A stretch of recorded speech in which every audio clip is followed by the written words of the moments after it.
Hello guys, welcome back to our YouTube channel ஸ்டடிக்கான.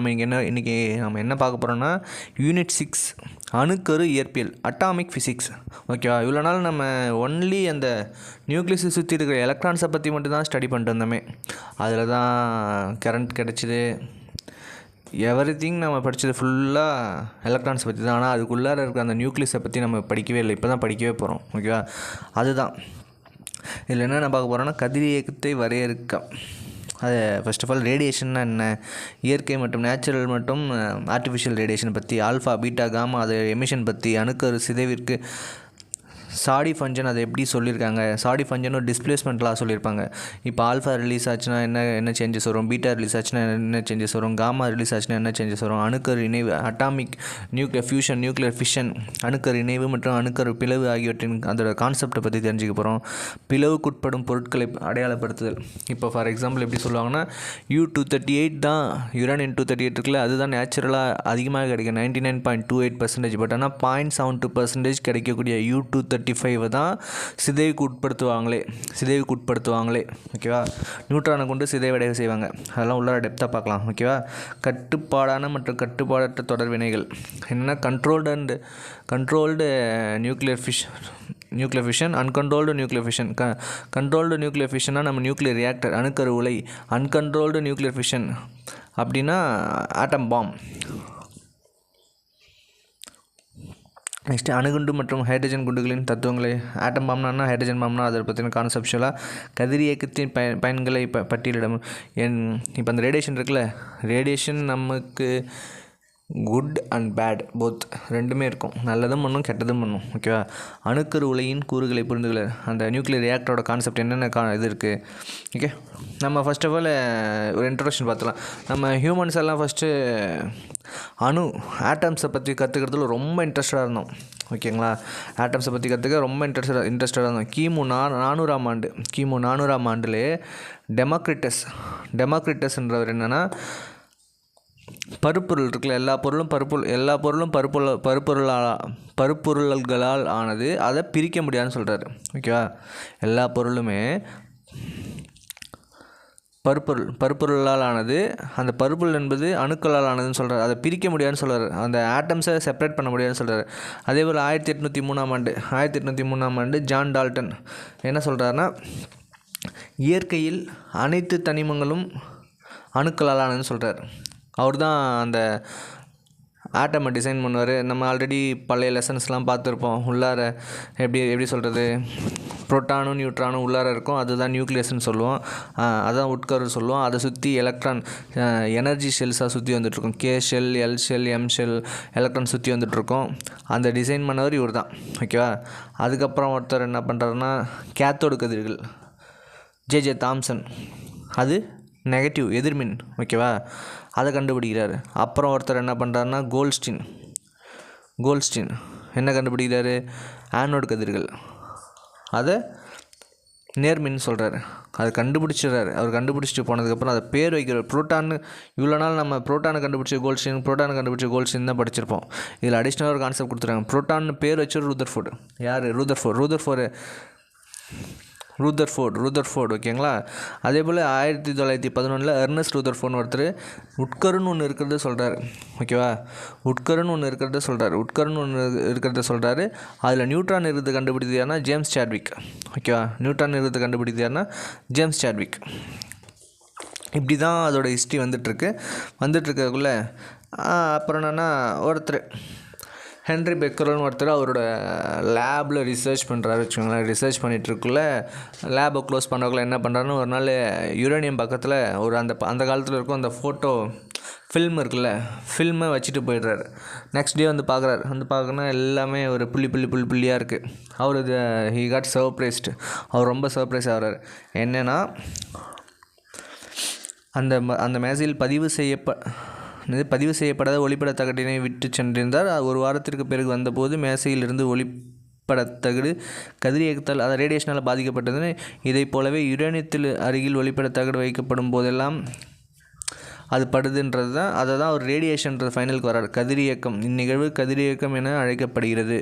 அதன் பிறகு uranium கதிரியக்கத்தனிமாக அடையாளம் காணப்படுகிறது. இதோட ஹிஸ்ட்ரி எப்படின்னு புரியுதுங்களா? ஹென்ரி பெக்கரல் முதல்ல இப்போ எந்த விஷயத்த ஒருத்தவங்க முதல்ல இனிஷியேட் பண்ணுறாங்களோ அவங்க தான் எஸ்ஐ அலகு. ஓகேவா? எஸ்ஐ அலகுலாம் நம்ம ரொம்ப தான் பார்த்துருக்கோம். 22 அடிப்படை 7 அடிப்படை அலகுகள், 22 வழி அலகுகள், 1995 எல்லாம் மாற்றினாங்க. அதெல்லாம் வேணாம். இங்கே கான்செப்ட்டு என்னென்னா எஸ்ஐ அலகு எல்லாத்துக்குமே எஸ்ஐ அலகு தெளிவாக படிச்சுங்க. கதிரியக்கத்தின் எஸ்ஐ அலகு பெக்கரல் முதல்ல அதுதான் அவர் கண்டுபிடிக்கிறாரு, பெக்கரல். ஓகே, நெக்ஸ்ட்டு 2 வருஷத்துக்கு அப்புறம் போலாந்து நாட்டில் இயற்பியல் மேரி கியூரி மற்றும் அவரோட கணவர் பைரி கியூரி 2 பேரும் இணைஞ்சு என்ன பண்ணுறாங்கன்னா பிட்ச் பிளண்டில் இருக்குது. பிட்ச் பிளண்ட் யுரேனியத்தோட தாது இருக்குல்ல, பிட்ச் பிளண்டு யுரேனியத்தோட தாது இருக்குல்ல, பிட்ச் பிளண்ட் அதுலேருந்து வருதுன்னு கண்டுபிடிக்கிறாங்க. ஆனால் அதை யுரேனியத்தோட தாதுன்னு கருதியதால் இது குறித்து அவர்கள் வியப்படையவில்லை. தட் மீன்ஸ் அவர் எக்ஸ்கைட் ஆனார்ல, அந்தளவுக்கு இவங்க எக்ஸ்கைட் ஆகலை. ஏன்னா அதான் யுரேனியத்தில் வருதில்ல, யுரேனியத்தோட ஓர் தானே இது, ஓர் ஆஃப் யுரேனியம் தானே பிட்ச் பிளண்டு. அதனால் அவங்க பெருசாக கன்சிடர் பண்ணல. இதிலிருந்து வெளியாகும் கதிர்கள் தூய்மையான யுரேனியத்தில் வரும் கதிர்களை விட அதிக செறிவுடன் இருப்பதே இருந்தனர். ஓகேவா? இது ஆனால் யுரேனியத்தை வரதை விட இதில் அதிக இன்டென்ஸ் இருக்குது. இருப்பினும் பிட்ச் பிளண்ட் எனப்படும் கதிரியக்க தாதுவானது யுரேனியத்தை விட குறைந்த செறிவுடையது என்பதை உணர்ந்தனர். ஏதோ ஒரு சில வேறுபாடு இருக்கிறத பார்க்குறாங்க. அவற்றை பிரித்து எடுக்கும்போது அதுலேருந்து ஒரு சில பொருளை பிரித்து எடுக்கிறாங்க. அந்த பிட்ச் பிளண்ட்லேருந்து ஒரு சில பொருளை பிரித்து எடுக்கிறாங்க. ஓகேவா? பிரித்து எடுக்கும்போது அதில் தெரிந்திராத அவங்களுக்கே தெரியாத ஒரு சில கெமிக்கல் ப்ராப்பர்ட்டிஸ் இருக்குது. யுரேனியத்தை போன்றே இப்புதிய பொருளும் கதிரியக்க வெளியிடுகிறது. இப்புதிய பொருள் ரேடியம். இப்போது என்னென்னா இதில் கொஷின் ஏரியா என்னென்னா ரேடியத்தை கண்டுபிடிச்சது யார்? மேடம் கியூரி, அவங்க ஹஸ்பண்ட் பைரி கியூரி. இவங்க மொத்தம் 3 பேர் இருப்பாங்க. Madam Curie, Pierre Curie, Irene Curie. Madam கியூரியும் பைரி கியூரி, அவங்க பொண்ணான ஐரி கியூரி ஃப்யூச்சரில் வருவாங்க. ஓகேவா? இது முடிஞ்சிட்டா? ஐ திங்க் யூ அண்டர்ஸ்டாண்ட் நினைக்கிறேன். கதிரியக்கத்தை வரையறு. சில தனிமங்கள் உட்கருக்கள் நிலையற்றவையாக உள்ளன. இப்போ ஒன்றுமே இல்லை. இப்போ நியூக்ளியஸ் இருக்குல்ல, நியூக்ளியஸ் ஒரு நிலையற்றதாக இருக்கும். அந்த நிலையற்றதை அது நிலையாக மாறுறதுக்காக என்ன பண்ணோன்னா நியூட்ரான்ஸை ரிலீஸ் பண்ணிட்டே இருக்கும். நாம் மேக்ஸிமம் படித்ததுலனா எலக்ட்ரானை பற்றி தான் படிச்சிருப்போம். ஓகேவா? இங்கே என்னென்னா நியூட்ரான் ரிலீஸ் பண்ணிட்டே இருக்கும். இந்த உட்கருக்கள் சிதைவடைந்து சற்று அதிக நிலைப்புத்தன்மையுடைய உட்கருக்களாக மாறுகின்றன. சிதைவடைஞ்சு அதிக நிலைப்புத்தன்மையுடைய உட்கருக்களாக ஆகின்றன. இந்நிகழ்வே கதிரியக்கம் ரேடியேஷன் எனப்படுகிறது. அதாவது சில தனிமங்கள் அணுக்கருக்கள் சிதைவடைந்து ஆல்ஃபா பீட்டா காமா கதிர்களை வெளியிடும் நிகழ்வை கதிரியக்கம். ரேடியேஷன்னா ஒன்றுமே இல்லைங்க. ஆல்ஃபா பீட்டா காமா இதை எமிட் பண்ணும். இந்நிகழ்விற்கு உட்படும் தனிமங்கள் அனைத்தும் கதிரியக்க தனிமங்கள், ரேடியோ ஆக்டிவ் எலமெண்ட். இதில் எந்தெந்த இதெல்லாம் எமிட் பண்ணுதோ, இப்போ ஒன்றுமே இல்லைங்க, எந்தெந்த எலமெண்ட்ஸ் ரேடியோ ஆக்டிவ்க்கு உட்படுதோ அதுதான் ரேடியோ ஆக்டிவ் எலமெண்ட்ஸ். அதான் சொல்கிறாங்க. இயற்கை கதிரியக்கம். ஃபஸ்ட்டு நேச்சுரல் ரேடியோ ஆக்டிவிட்டி பார்க்கலாம். அப்புறம் செயற்கை கதிரியக்கம். சும்மாவே இல்லாமல் அதை போய் தூண்டி விட்டு அதை ரேடியோ ஆக்டிவ் பண்ண வைப்பாங்க. Artificial radio activity. இயற்கை கதிரியக்கம். யுரேனியம் மற்றும் ரேடியம் போன்ற சில தனிமங்கள் கதிரியக்கத்திற்கு உட்பட்டு எவ்வித மனித செயல்பாடும் இல்லாமல் வெளியிடுகின்றன. சில தனிமங்கள் புறத்தூண்டலின் தன்னிச்சையாக கதிர்வீச்சுகள் வெளியிடுகின்றன. இதனை இயற்கை கதிரியக்கம் என்று அழைக்கப்படுகின்றன. ஒன்றுமே இல்லை. இதில் கொஷின் ஏரியா மட்டும் சொல்கிறேன், நோட் பண்ணிக்கோங்க. மொத்தம் 118 தனிமம் சொன்னோன்னா அதில் 92 இயற்கை, 26 செயற்கை. அதில் என்னென்னா இதில் 29 எலமெண்ட்ஸு ஆர்டிஃபிஷியலாக ரேடியோ ஆக்டிவ் பண்ணலாம். சரி என்னென்னா ரேடியோ ஆக்டிவ் பண்ணக்கூடிய எலமெண்ட்ஸ் 29 இருக்குது. ஓகேவா? அதில் எல்லாமே 82 அட்டாமிக் நம்பர் இருக்குல்ல, லெட்டு 82வது அட்டாமிக் நம்பர் லெட்டு, காரியம். ஓகேவா? அதை தாண்டி இருக்கிறது தான் இந்த 29 ப்ரெசென்ட்டில் இருக்குது. ஆனால் 2 மட்டும் அந்த 82 கீழே இருக்குது. அது எதுனா 43 ப்ரொமேத்தியம், 61 டெக்னீத்தியம். புரியுதுங்களா? மொத்தம் 118 எலமெண்ட்டு. அதில் 92 நேச்சுரல், 26 ஆர்டிஃபிஷியல். இந்த 118 29 கதிரியக்க தனிமங்கள், ரேடியோ ஆக்டிவ் எலமெண்ட்ஸ். ஓகேவா? அந்த ரேடியோ ஆக்டிவ் எலமெண்ட்ஸ் எல்லாமே 82 அட்டாமிக் நம்பருக்கு மேலே தான் இருக்குது. 82 அணுக்கு மேலே தான் இருக்குது. 2 மட்டும் தான் அது கீழே. 43 ப்ரொமேத்தியம், 61 டெக்னீத்தியம். 43 டெக்னீத்தியம், 61 ப்ரொமேத்தியம். ஓகே, இப்போ இவ்வளோ நேரம் நம்ம நேச்சுரல் ரேடியோ ஆக்டிவ் பார்த்தோம்ல, இயற்கையாகவே அதோட அந்த நியூக்ளியஸ் சரியில்லாமல் இது பண்ணுறதுக்காக நியூட்ரான் ரிலீஸ் பண்ணிச்சுன்னு சொன்னால, இப்போ என்னென்னா ஆர்டிஃபிஷியல் ரேடியோஆக்டிவிட்டி, செயற்கை கதிரியக்கம் அல்லது தூண்டப்பட்ட கதிரியக்கம். செயற்கையாக அல்லது தூண்டப்பட்ட முறையில் சில லேசான தனிமங்கள் கதிரியக்க தனிமங்களாக மாற்றும் முறைக்கு செயற்கை கதிரியக்கம் என்ற பெயர். ஓகேவா? இது யார் பண்ணுறாங்கன்னா, நம்ம பார்த்தோம்னா மேடம் கியூரி, பைரி கியூரி என்ன பண்ணாங்க, யுரேனியத்துலேருந்து ரேடியம் கண்டுபிடிச்சாங்களே, அந்த ரேடியம் கண்டுபிடிச்சாங்களே அவங்களோட பொண்ணு தான் இவங்க. ஐரி கியூரி மற்றும் எஃப் ஜோலியட் ஆகியோர் கண்டறிந்தனர். போரான், அலுமினியம் போன்ற சில லேசான தனிமங்கள் உட்கருக்களை ஆல்ஃபா துகளை கொண்டு மோதும்போது, ஒன்றுமே இல்லை, இந்த போரான் அலுமினியம்லாம் இருக்குல்ல, இதோட நியூக்ளியஸில் நீங்கள் ஆல்ஃபா துகளை கொண்டு மோதினீங்கன்னா அது ரேடியோஆக்டிவ் இதுவாக தான். ஓகேவா? இது எப்படி வித்தியாசம்னா, தாய்க்கரு என்றும் சிதைவிற்கு பிறகு உருவாகும் கரு உட்கரு சேய்கரு என்றும் அழைக்கப்படுகிறது. செயற்கை கதிரியக்கங்களை தூண்ட பயன்படும் துகள் எரித்துகள்கள் அல்லது எரிபொருள் என்றும், சிதைவிற்கு பிறகு உருவாகும் துகள் விடுதுகள்கள். என்னென்னா தாய் சேய் மட்டும் ஞாபகம் வச்சுங்க. இப்போ எப்படி சொல்கிறது, இப்போ இந்த அலுமினியம் போரான்றது தாய், அதால் உருவாகக்கூடிய ப்ராடக்ட்ன்றது சேய். அது வேறு எதுவும் இல்லை. இதுதான் ரொம்ப முக்கியம். இந்தமாதிரி டிஃப்ரென்ஷியேஷன் கொடுத்தா கொஞ்சம் ஹை இம்பார்ட்டன்ஸ் கொடுத்து படிங்க. இது நேச்சுரல் ரேடியோஆக்டிவிட்டி, ஆர்டிஃபிஷியல் ரேடியோஆக்டிவிட்டி. ஓகேவா? அணுக்கருவின் தன்னிச்சையான சிதைவு நிகழ்வுறும் இதில் இயற்கையில், அதில் அணுக்கருவின் தூண்டப்பட்ட சிதைவு நிகழ்வாகும். ஆல்ஃபா, பீட்டா, காமா கதிர்கள் உமிழப்படுகின்றன. பெரும்பாலும் அடிப்படை துகள்களான நியூட்ரான், பாசிட்ரான் போன்ற துகள்கள் தான் உமிழப்படுகின்றன. ஒரு விஷயம் புரியுதுங்களா? ஆல்ஃபா, பீட்டா, காமா எங்கே இயற்கையில் மட்டும்தான், இங்கே நியூட்ரான் மற்றும் பாசிட்ரான். இது தன்னிச்சையாக நிகழும், இது தூண்டப்பட்ட நிகழ்வு. இவை பொதுவாக 82 விட அதிக அணு எண் கொண்ட தனிமங்களாக இருக்கும். ஓகேவா? அந்த சொன்னால இயற்கையில் 29 இதுக்கு இருக்குன்னு, அது எல்லாமே 82 அட்டாமிக் நம்பருக்கு மேலே. 2 இது 43, 61 மட்டும் கீழே டெக்னீத்தியம், புரோமீத்தியம். இவை பொதுவாக 82 விட குறைவான அணு எண் கொண்ட தனிமங்களாக நடைபெறுகிறது. இந்த நேச்சுரலாக இருக்கிறத கட்டுப்படுத்த முடியாது, இதை கட்டுப்படுத்த முடியும். ஏன்னா நேச்சுரலாக இருக்கிறத கட்டுப்படுத்தவே முடியாது. இங்கே ஒரு எக்ஸாம்பிள் கொடுத்துருக்காங்க பார்த்தீங்களா?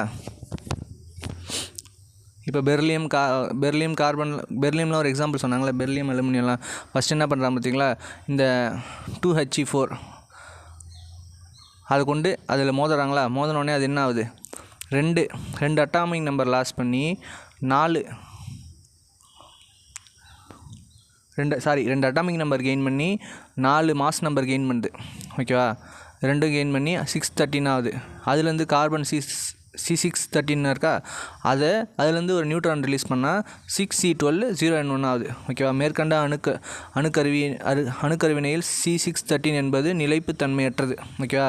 இப்போ அதுதான் நிலைப்புத்தன்மையற்றது. நிலைப்புத்தன்மையற்ற உட்கரு என்ன பண்ணும், நிலைப்புத்தன்மையாக மாற வருமா, அதனால தான் C612 அந்த நியூட்ரானை லாஸ் பண்ணி C612 ஆயிடுச்சு. ஓகேவா? அடுத்தது என்னென்னா பெர்லியமில் பண்ணுறாங்க இதே இது. Be4 அட்டாமிக் நம்பர், அணு 4 நிறைய 9. ஓகேவா?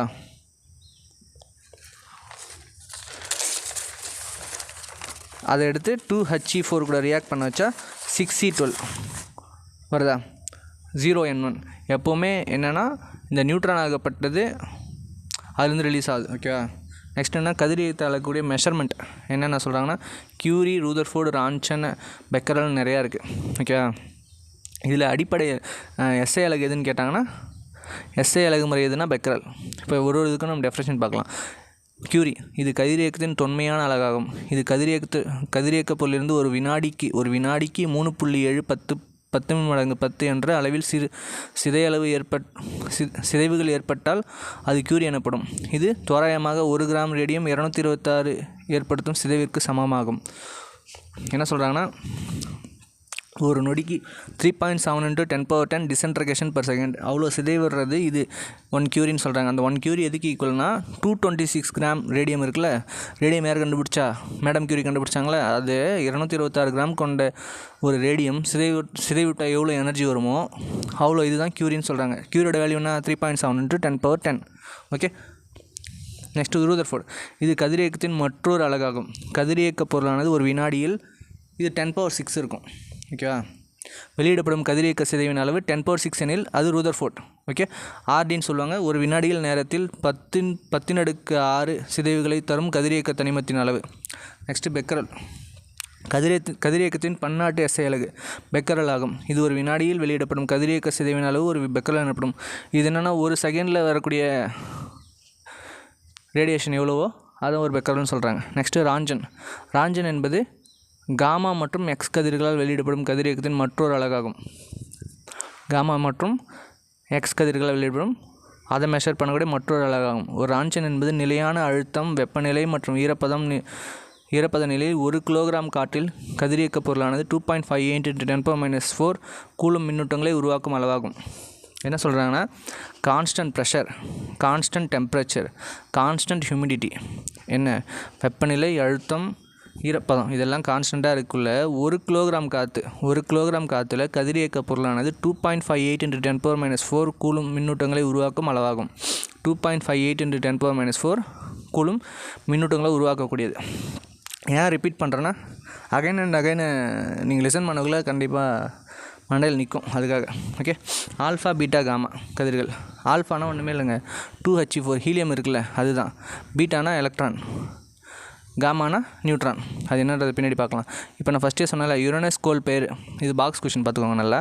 யுரேனஸ் கோள் பெயரிடப்பட்ட பிறகு அதனை கருத்தில் கொண்டு பிட்ச் பிளண்ட் என்ற கதிரியக்க கனிமத்தாதிலிருந்து யுரேனத்தை ஜெர்மன் வேதியியலாளர் மார்ட்டின் கிளாவத் கண்டுபிடித்தார்.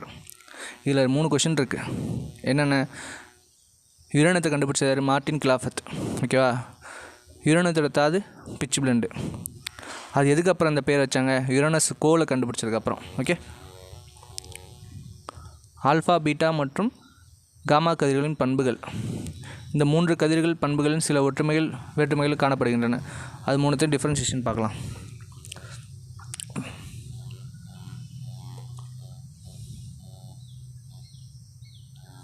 ஒன்றுமே இல்லை, அதோட தன்மை ஃபஸ்ட்டே சொன்னல. இப்போ ஆல்ஃபானா 2He4, பீட்டானா -1 e⁻0, காமானா கீழே 0, அதான் electron 0, atomic number 0, n whole power n 1, ஓகேவா.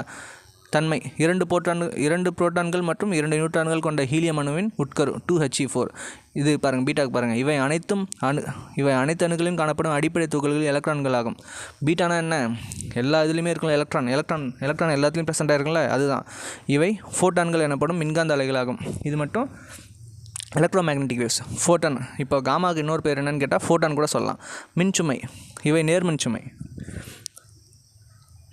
நேர்மின்சுமை கொண்ட துகள்களாகும். ஒவ்வொரு ஆல்ஃபா துகள்களும் மின்சுமை +2e. இவை எதிர்மின்சுமை கொண்ட துகள்களாகும். பீட்டா துகளின் மின்சுமை -e. இவை மின்சுமை அற்றவை, நடுநிலை. இப்போது இது 0, அது என்ன பார்த்தோம், அது +2e, இது -e, இது 0. நெக்ஸ்ட்டு அயனியாக்கும் தன்மை ஆல்ஃபாவுக்கு ரொம்ப அதிகம், ஓகேவா. அயனியாக்கமும் ஊடுருவும் அப்படியே ஆப்போசிட்டாக இருக்கும். நல்லா ஞாபகம் வச்சுக்கோங்க. எதுக்கெல்லாம் அயனியாக்கம் அதிகமாக இருக்கோ அதுக்கு ஊடுருவும் தன்மை கம்மியாக இருக்கும். எதுக்கெல்லாம் அயனியாக்கும் தன்மை கம்மியாக இருக்கோ ஊடுருவும் தன்மை அதிகமாக இருக்கும். பாருங்கள், ஆல்ஃபா துகளின் அயனியாக்கும் திறன் பீட்டா துகள்களை விட 100 மடங்கு 100 டைம்ஸ் அதிகம், ஓகேவா. காமா துகளை விட 10,000 மடங்கு அதிகம். ஒன்றுமே இல்லை, ஆல்ஃபா துகள் பீட்டாவை விட 100 மடங்கு, காமாவை விட 10,000 மடங்கு. இது நெக்ஸ்ட்டு பீட்டா, இது அயனியாக்கும் திறன் மிகவும் குறைவு. இது ஒப்பீட்டளவில் மிகவும் குறைந்த அயனியாக்கும் திறனை பெற்றவை.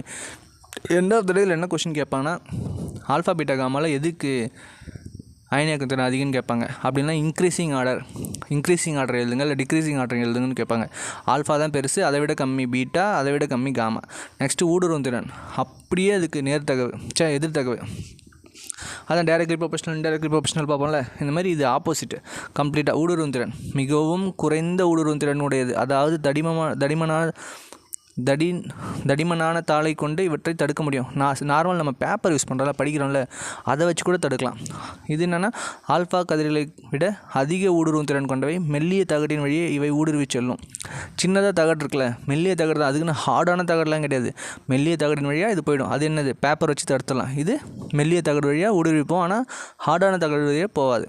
ஓகே, நெக்ஸ்ட் என்னென்னா, பீட்டா கதிர்களை விட மிக அதிக ஊடுருவும் திறன் கொண்டவை. தடினமான உலோகங்கள் வழியே ஊடுருவி செல்லும். ஈவன் நம்ம பாடிக்குள்ளே கூட போயிட்டு அந்த குரோமோசோம்ஸை சேஞ்ச் பண்ணுறதுனால தான் இது ரொம்ப டேஞ்சர், இந்த காமா கதிர்ன்றது. நெக்ஸ்ட்டு மின் மற்றும் காந்தப்புலங்களால் ஏற்படும் விளைவு. இதில் டிஃப்ளெக்ட் ஆகும். மின் மற்றும் காந்தப்புலங்கள் விலங்கலடையும். ஃப்ளெமிங் லெஃப்ட் ஹேண்ட், நம்ம இந்த எலக்ட்ரிசிட்டியில் பார்த்துருப்போம் பாருங்கள், ஃப்ளெமிங் லெஃப்ட் ஹேண்ட் ரூல், அதன்படி இதை கண்டுபிடிக்கலாம். மின் மற்றும் நெக்ஸ்ட் பீட்டா. மின் மற்றும் காந்த புலங்களால் விலக்கமடையும், ஆனால் ஆல்ஃபா துகள்கள் விலகலடையும் திசைக்கு எதிரான திசையில் விலகலடையும். Fleming left hand rule. ஏன்னா அது பாசிட்டிவ், இது நெகட்டிவ், ரெண்டுமே ஒரே டைரெக்ஷனில் போகாதில்ல. இது எதுலேயும் டிஃப்ளெக்ட் ஆகாது. திசை வேகம் இது என்னென்னா, லைட்டோட திசை வேகத்தில் 1லேருந்து 10ல் ஒரு மடங்குலேருந்து 20ல் ஒரு மடங்கு வரைக்கும் இருக்கும். இது என்னென்னா பீட்டா என்னென்னா 10ல் 9 மடங்கு வரைக்கும் இருக்கும்.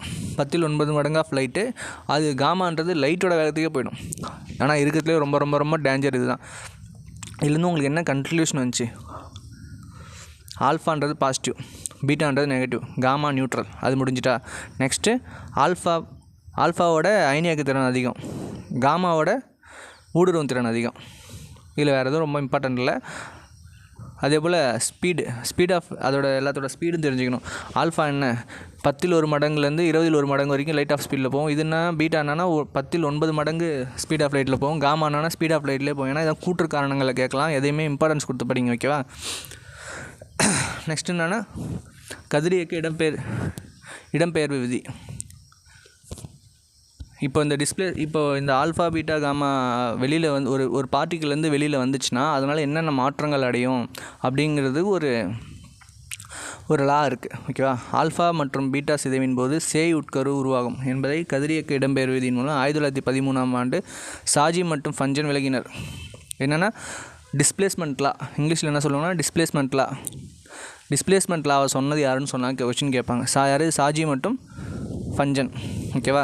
கதிரியக்க சிதைவு விதி கீழ்கண்டவாறு கூறப்படுகிறது. கதிரியக்க தனிமம் ஒன்று ஆல்ஃபா துகளை உமிழும்போது அதன் நிறைய எண்ணில் 4ம் மாஸ் நம்பர் சொன்னால மாஸ் நம்பரில் 4ம் அணு எண்ணில் 2ம் என்ற அளவில் குறைந்து ஒன்றுமே இல்லை. இந்த 2He4 போச்சுன்னு வச்சுக்கலாம். கீழே இருக்கிறதுலாம் அட்டாமிக் நம்பர், மேலே இருக்கிறது மாஸ் நம்பர். கீழே இருக்கிறது அணு எண்ணு, மேலே இருக்கிறது நிறைய எண்ணு.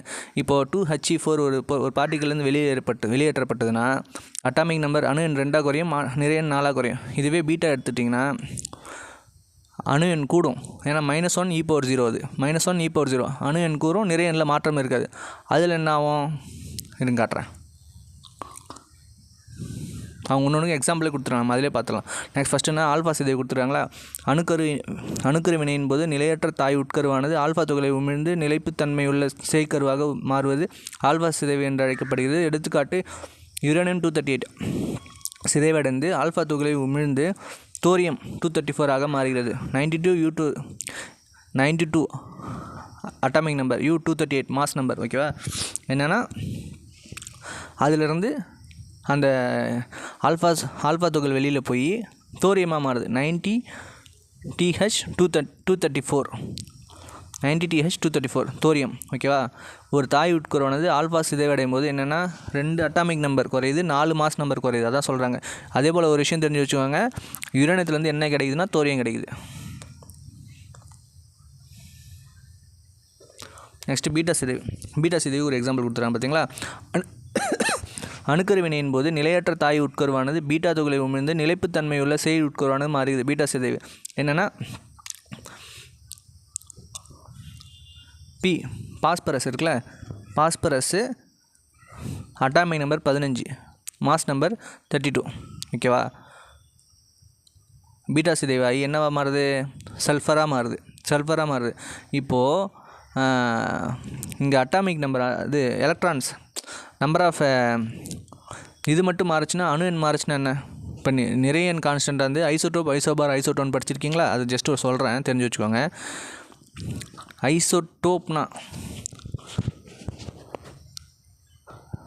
ஐசோடோப்னா டாப் வேல்யூ சேஞ்ச் ஆகும். ஐசோபார்னா பாட்டம் வேல்யூ சேஞ்ச் ஆகும். கீழே இருக்குல்ல அணு எண், அது சேஞ்ச் ஆகும். ஐசோடோப்னா டாப் வேல்யூ சேஞ்ச் ஆகும், ஓகேவா? இது என்ன? இது ஐசோபார், ஓகேவா? ஐசோபார் ஏன்னா கீழே இருக்கிறது தான், பாட்டம் தான் மாறுது.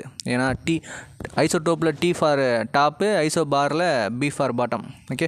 பீட்டா சிதைவின் போது நிறைய எண்ணில் எவ்வித மாறுபாடும் இல்லாமல் அணு எண்ணில் 1 மட்டும் அதிகரிக்கும், ஓகேவா? அணுக்கரு வினையில் தோன்றும் புதிய தனிமத்தின் உட்கருவானது நிறைய எண்ணால் அல்லாமல் அணு எண்ணால் அறியப்படுகிறது.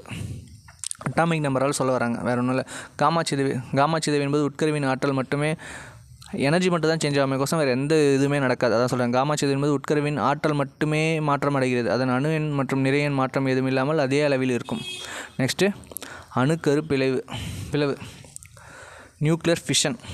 அடுத்தது நியூக்ளியர் ஃபியூஷன் பார்ப்போம். ஓகேவா? யுரேனியம் உட்கருவினை நியூட்ரான் கொண்டு, இப்போ அந்த யுரேனியம் 235 பார்த்தோம்ல, 235 238 இருக்குது. அது என்னென்னா உட்கருவை நியூட்ரான் கொண்டு மோதும்போது ஒப்பிட்டலில் சமமான நிறை கொண்ட இரு உட்கருகளை பிளவுற்று சில நியூட்ரான்களை ஆற்றலையும் வெளிப்படுத்துகிறது. ஒன்றுமே இல்லை, அந்த யுரேனியம் பிரேக் ஆகுதுல, யுரேனியம் பிரேக் ஆகி நியூட்ரானும் சம் எனர்ஜியும் நமக்கு கொடுக்குது. அப்படிங்கிறது 1939ஆம் ஆண்டில் ஜெர்மன் அறிவியலர் ஆட்டோமன் மற்றும் எஃப் ஸ்ட்ராஸ்மேன் கண்டறிந்தார். ஆட்டோமன் மற்றும் எஃப் ஸ்ட்ராஸ்மேன் இவங்களும் ரொம்ப முக்கியம். ஓகேவா? யுரேனியத்துலேருந்து என்ன வருது, ஒரு neutron some amount of energy. இதை கண்டுபிடிச்சவங்க யாருன்னா ஆட்டோமன் மற்றும் எஃப் ஸ்ட்ராஸ்மேன். இதுக்கு முன்னாடி அந்த இடப்பெயர்வு விதியை கண்டுபிடிச்சது யார்? சோடி அண்டு ஃபஞ்சன். எல்லாமே ரிமெம்பர் பண்ணிங்க. படிக்கிறது ஒரு விஷயம் இல்லை, ரிவிஷன் தான் ரொம்ப முக்கியம்.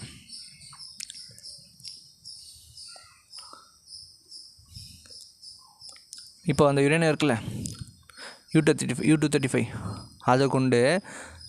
அதை நியூட்ரானை கொண்டு மோத விட்டோன்னே என்ன ஆகுது, பேரியமும் கிரிப்டானும் வருது. என்ன வருது, 3 நியூட்ரான். இது எப்படின்னா என்ன சொல்லுவாங்க தெரியுமா, இதை செயின் ரியாக்ஷன், தொடர் இயக்கம் சொல்லுவாங்க. 92 U-235 அதை நியூட்ரான் கொண்டு மோதுனா பேரியமும் கிரிப்டானும் உருவாகும். 3 நியூட்ரான். இந்த 3 நியூட்ரான் 9 நியூட்ரான் ஆகும். இந்த 9 நியூட்ரான் 27 நியூட்ரான் ஆகும். இந்த 27 நியூட்ரான் 81 நியூட்ரான் ஆகும். அதனால தான் அது கட்டுப்படுத்தவே முடியாது. நியூட்ரான் இன்க்ரீஸ் ஆகிட்டே போயிட்டே இருக்கும். ப்ளஸ் ஆற்றல், க்யூன்னு ஒரு எனர்ஜி வருதுல்ல, ஹீட் எனர்ஜி. ஓகே, அதோட அளவு என்னென்னா 3.2 × 10⁻. பிளவுக்குட்படும் பொருட்கள். ஓகேவா?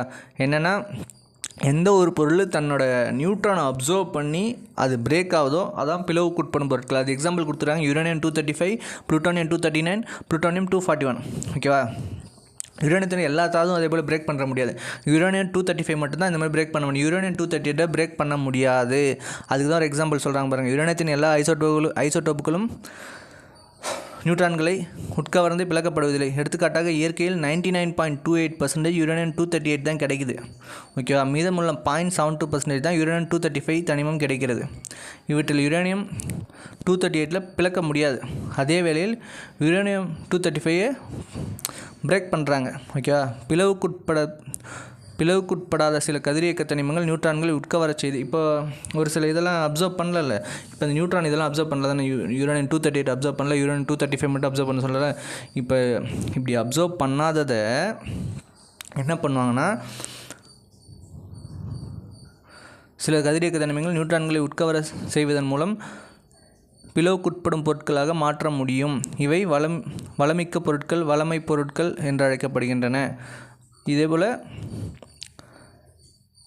அதுக்கு எக்ஸாம்பிள் என்னென்னா யுரேனியம் 238, தோரியம் 232, புளூட்டோனியம் 240. இதெல்லாம் என்ன பண்ணுறாங்கன்னா உட்கவர செஞ்சு, ஆக்சுவலி அது பிரேக் ஆகலை ஃபஸ்ட்டு. அதெல்லாம் இந்த U-238, தோரியம் 232, புளூட்டோனியம் 240 இதெல்லாம் ஃபஸ்ட்டு பிரேக் ஆகாது. அந்த யுரேனியம் 235 பிரேக் ஆகிற போல் பிரேக் ஆகாதனால என்ன பண்ணுன்னா நியூட்ரானை கொண்டு அடித்து இதெல்லாம் பிரேக் பண்ண வைக்கிறாங்க.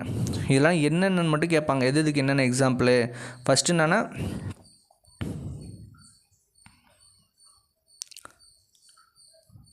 அதெல்லாம் பிரேக் ஆகும். பிரேக் ஆகிறதுக்கான எக்ஸாம்பிள் என்னென்னா பிரேக் ஆகாததுக்கான எக்ஸாம்பிள். இது மட்டும் பார்த்து வச்சுக்கோங்க, உள்ள டெப்த்தாக வேணாம். தொடர்வினை நான் சொன்னால அந்த செயின் ரியாக்ஷன் யுரேனியம் 235 அணுக்கருவினை நியூட்ரான் கொண்டு தாக்கும்போது பிளவுபட்டு 3 நியூட்ரான்கள் வெளியேற்றப்படுகின்றன. இந்த 3 நியூட்ரான்கள் அடுத்து அது 3 உருவாகும். 3 29 3 9 ஆகும், 9 27 ஆகும், 27 81 ஆகும். அப்படி கண்டினியூஸாக போயிட்டே இருக்கும். இதேபோல் இந்நிகழ்வு தொடர்ந்து நடைபெறுகிறது. எனவே இது தொடர்வினை என்று அழைக்கப்படுகிறது. கண்ட்ரோல்டு செயின் ரியாக்ஷன் சொல்லுவாங்க. தொடர்வினையில் தன்பரவுதல் நிகழ்வின் மூலம் நியூட்ரான்களின் எண்ணிக்கை பெருக்கு தொடர் வரிசையில் மிக வேகமாக பெருக்கமடைகிறது. அதான் இந்த ஜியாமெட்ரிக் இங்கிலீஷில் சொல்லுவாங்களா, ஜியாமெட்ரிக் ப்ரொபகேஷன். பெருக்கு தொடரா, கூட்டுத்தொடர்மே பெருக்கு தொடர். தொடர்வினையை கட்டுப்பாடான தொடர்வினை மற்றும் கட்டுப்பாடற்ற தொடர்வினைன்னு சொல்கிறாங்க. என்னென்னா ஃபஸ்ட்டு கட்டுப்பாடான தொடர்வினை எங்கன்னா இதுதான் அணுக்கருவிலை. கட்டுப்பாடற்ற தொடர்வினை எங்கே நடக்கும்னா ஆட்டம்பம், அணுகுண்டு இருக்குல்ல அது. ஓகேவா? கட்டுப்பாடான தொடர்வினை வெளிவரும் நியூட்ரான்களின் எண்ணிக்கை 1 என்ற அளவில் பராமரிக்கப்படுகிறது. இப்போ 3 வருதுல்ல, அது 2 என்ன பண்ணுவாங்கன்னா இவங்களே அப்சர்வ் பண்ணுறாங்க. 1 மட்டும்தான் அது இருக்கவே வைப்பாங்க. அடுத்தடுத்து அது கண்டினியூ ஆகிட்டே இருக்கும். ஓகேவா? அதாவது உட்கவரும்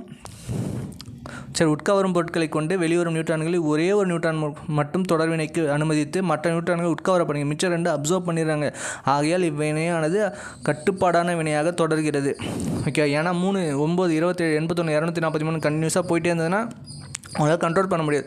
அந்த 3ல் உருவாகக்கூடிய அந்த 3ல் 2 அப்சர்வ் பண்ணிடுறாங்க, இன்னும் 1 மட்டும் தான் விடுறாங்க. ஏன்னா அந்த 1 ஆகப்பட்டதுன்னா அடுத்த ரியாக்ஷனுக்கு அதான் கண்டினியூஸ் செயின் ரியாக்ஷன் அதுக்கு யூஸ் பண்ணுறாங்க. ஓகேவா, இத்தொடர்பினின் மூலம் வெளியேற்றப்படும் ஆற்றல் ஆக்கப்பூர்வமான முறையில் பயன்படுத்தப்படுகின்றன. அணுக்கரு உலையில் முழுவதும் நிலைநிறுத்தப்பட்ட கட்டுப்படுத்தப்பட்ட ஆற்றலை உருவாக்க கட்டுப்பாடான தொடர்பினையை பயன்படுத்துவது. சொன்னால் நியூக்ளியர் ரியாக்டர் அணுக்கரு உலை அதில் தான் கட்டுப்பாடான தொடர்பினை தான் யூஸ் ஆகுது. கட்டுப்பாடற்ற தொடர்பினை எங்கே யூஸ் ஆகுது நீங்களே பாருங்கள். இவ்வகை தொடர்பினை எண்ணற்ற நியூட்ரான்கள் பெருக்கமும் அதன் காரணமாக அதிகமான பிளவு பொருட்களும் உருவாகின்றன. இதன் முடிவில் ஒரு வினாடிக்கு அதிகமான ஆற்றல் வெளியேறுகின்றது. இவ்வகை தொடர்பினை பயன்படுத்தி அணுகுண்டு ஆட்டம் பாம்பு இருக்குல்ல, நீங்களே பாருங்கள், அப்படியே கண்டினியூ ஆகிட்டே போதா. நெக்ஸ்ட்டு மாறுநிலை முறை. ஓர் அணுக்கரு பிளவின் போது 2 அல்லது 3 நியூட்ரான் வெளியாகின்றன. இதில் என்ன கொடுத்துட்டாங்கன்னு நானே சொல்கிறேங்க இல்லைங்க. இப்போ மூணு நியூட்ரான் வருதா, இப்போது அந்த 3மே இருக்குன்னு சொல்ல முடியாது. ஒரு நியூட்ரான் எஸ்கேப் ஆகிடும், ஒரு நியூட்ரான் அப்சர்வ் ஆகிடும். ஓகேவா, அதான் சொல்லியிருப்பாங்க. உறுதியாக குறையில்லாத சில நியூட்ரான்கள் பிளவு அமைப்பிலிருந்து வெளியேறுகின்றன, எஸ்கேப் ஆகிடும். சில இதனை நியூட்ரான் கசிவு எனலாம். மேலும் சில நியூட்ரான்கள் பிளவுக்கு உட்படாத பொருட்கள் உட்காருகின்றன. பிளவுக்கு உட்படாத பொருட்கள் இருக்குல்ல, அது அப்சர்வ் பண்ணி பிளவுக்கு உட்படக்கூடிய பொருட்களாக மாறிச்சு. பார்த்தால யுரேனியம் 238 அப்சர்வ் பண்ணி யுரேனியம் 235 மாறிச்சுல, அந்த மாதிரி விஷயத்துக்கும் நியூட்ரான் யூஸ் ஆகிடுது. ஓகேவா, அதனால் இவ்விரு காரணங்களால் நியூட்ரான் இழப்பு ஏற்படுது. தொடர்வினை நிகழ்விற்கு அணுக்கரு பிளவு மூலம் உருவாகும் நியூட்ரானின் உற்பத்தி இழப்பை விட அதிகமாக இருக்க வேண்டும். என்னென்னா, இப்போ நியூட்ரான் ப்ரொடக்ஷன் ஆகுதுல்ல, நியூட்ரானு 3 நியூட்ரானாக வருது. என்ன சொல்கிறாங்கன்னா, அணுக்கரு இழப்பை விட அணுக்கரு அதான் அந்த நியூட்ரான் இருக்குல்ல, நியூட்ரானு லாஸ் ஆகிறத விட நியூட்ரான் ப்ரொடக்ஷன் அதிகமாக இருக்குன்னு சொல்கிறாங்க. ஓகேவா, அது ஒரு ஈக்குவலான ஒரு ஸ்டேஜ்னு சொல்ல வராங்க. அவ்வாறு நிகழ பிளவுக்கு உட்படும் பொருளின் நிறையானது ஒரு குறிப்பிட்ட நிறை மதிப்பிற்கு சமமாக இருக்க வேண்டும். ஒரு குறிப்பிட்ட நிறை மதிப்பு சமமாக இருந்தால் மட்டும்தான் அந்த செயின் ரியாக்ஷன் கண்டினியூ ஆகும். அதை தான் மாறுநிலை நிறைன்னு சொல்கிறாங்க. மாறுநிலை நிறைன்னா என்னென்னா, ஒரு சர்டைன் அமௌண்ட்டில் நியூட்ரான் இருந்தால் மட்டும்தான் அந்த ரியாக்ஷன் கண்டினியூ ஆகும். ஓகேவா, அதை மாறுநிலை நிறைன்னு சொல்கிறாங்க. தொடர்வினையை தொடர்ந்து நிலைநிறுத்துவதற்கு தேவையான பிளவு பொருட்களின் குறைந்த அளவு நிறையை மாறுநிலை நிறையான அழைக்கிறாங்க. ஓகே, இது அதன் சூழல் அடர்த்தி மற்றும் பிளவுக்குட்படும் பொருட்கள் அளவு ஆகியவற்றை சார்ந்தது. ஒன்றுமே இல்லை. இப்போ இந்த மாறுநிலை நிறைன்னு ஒன்று கொடுத்துட்டாங்களே, இந்த மாறுநிலை நிறை கம்மியாக இருந்தால், அதை விட கம்மியாக இருந்தால் குறை மாறுநிலை நிறை, தமிழில் இங்கிலீஷில் என்னன்னா சப் கிரிட்டிக்கல் மாஸ், அதை விட அதிகமாக இருந்தால் சூப்பர் கிரிட்டிக்கல் மாஸ். அவ்வளோதான். மாறுநிலை நிறைனா உங்களுக்கு என்னென்னு புரியுதா? மொத்தம் 3 நியூட்ரான் கிரியேட் ஆகுதா, ஒரு பிரேக்கேஜில் 3 நியூட்ரான் கிரியேட் ஆகுதா, அதில் 3ல் சம் எஸ்கேப் ஆகுது. அதில் 1 or 2 என்ன பண்ணுதுன்னா, அந்த யுரேனியம் 238 மாதிரி நார்மலாக பிரேக் ஆகக்கூடிய ஒரு மெட்டீரியலை அதில் போய் பட்டு பிரேக் ஆகிற கண்டிஷனுக்கு போகும். 2 விதத்தில் லாஸ் ஆகுதா? இப்படி 2 விதத்தில் லாஸ் ஆச்சுனாலுமே அது நியூட்ரானில் அந்த செயின் ரியாக்ஷன் நடக்கணும். அதுக்கு சர்டன் அமௌண்ட் ஆஃப் நியூட்ரான் தேவைப்படும், ஒரு குறிப்பிட்ட அளவு நியூட்ரான் தேவைப்படும். அதுதான் மாறுநிலை நிறை. அந்த மாறுநிலை நிறையை விட கம்மியாக இருந்தால் குறை மாறுநிலை நிறை, அதிகமாக இருந்தால் தமிழில் என்ன மாறுநிலை நிறை, இங்கிலீஷில் sub critical mass, super critical mass. Okay, next என்ன, அணுகுண்டு கட்டுப்பாடற்ற தொடர்வினை.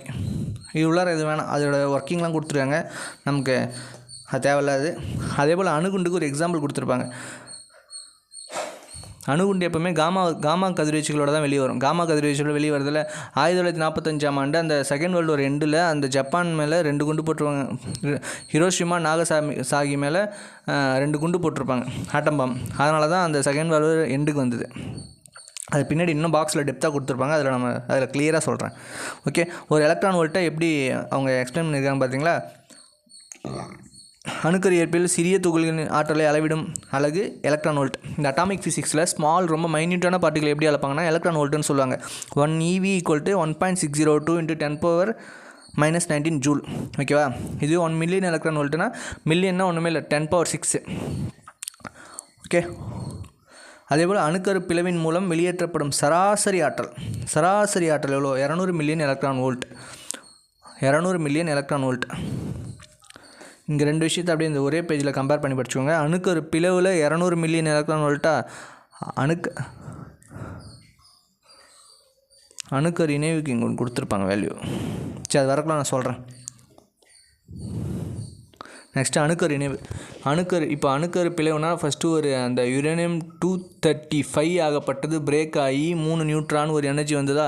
இப்போ என்னென்னா சின்ன சின்ன பார்ட்டிகள் 2 சேர்ந்து அது ஒரு பெரிய பார்ட்டிகளை உருவாக்க போகுது. 1H1 சேர்ந்து 2He4 அந்த ஹீலியம் பார்ட்டிகள் உருவாகும். கனமான அணுக்கரு பிளவுற்று 2 சிறிய அணுக்கருகளாக பிளவுறும் போது ஆற்றல் விளையாகிறது என்பதை நீங்கள் முன்னாடியே பார்த்தீங்க. இதனை போன்றே இரு லேசான உட்கரு இணைந்து கனமான உட்கரு உருவாகும் போதும் ஆற்றல் எனர்ஜி வரும். அதான் இதுதாங்க அந்த நீங்களே பாருங்கள், 1H2 + 1H2 = 2He4 + Q. இந்த Q தான் நமக்கு கிடைக்குள்ள எனர்ஜி. ஓகேவா?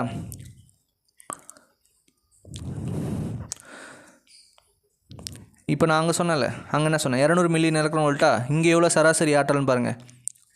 அங்கே எவ்வளோ சராசரி ஆற்றல் 200 மில்லியன் எலக்ட்ரான் வோல்ட்டா. அணுக்கரு பிளவில் அணுக்கரு இணைவில் பாருங்கள், 3.814 × 10⁻12 ஜூல். 3.814 × 10⁻12 ஜூல். ஓகேவா? அதேபோல் 1H2 சேர்ந்து 2He3 ஆகுது. ஒரு நியூட்ரான் ரிலீஸ் ஆகுது. ப்ளஸ் ஒரு நியூட்ரான் தான் வருது. இதில் ஒரு நியூட்ரான் தான் ரிலீஸ் ஆகுது. அங்கே எவ்வளோ 3 நியூட்ரான், இங்கே ஒரு நியூட்ரான் தான் வருது. எனர்ஜி ரிலீஸ் ஆகுது. ஓகே,